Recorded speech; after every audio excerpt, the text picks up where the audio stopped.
So in this Keynote tutorial video, I am going to be showing you guys how to add a 2D line chart on a Keynote presentation. Once Keynote's opened up, what I want you to do is to go to the top bar here located between table and text, press on chart.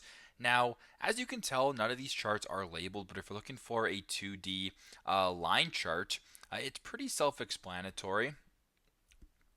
What I want you to do is to actually just scroll down. You can select whatever chart that you're looking for. So I'll just go ahead and press this one right here. This is a 2D bar chart, as you can tell. Now, if you wanted to change this, so actually I'll just delete this for a second. I'll go back up to the top and I'll just go ahead and press this one right here.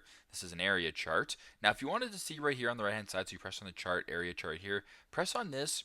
Scroll down to where it says 2D line, just like this. Now, as you can tell, this turns into a 2D line chart. So once again, you can go to the top here.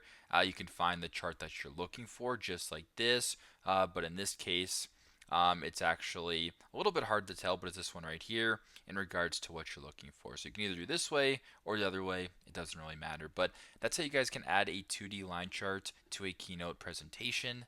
Thanks again for watching, and I hope this video helped.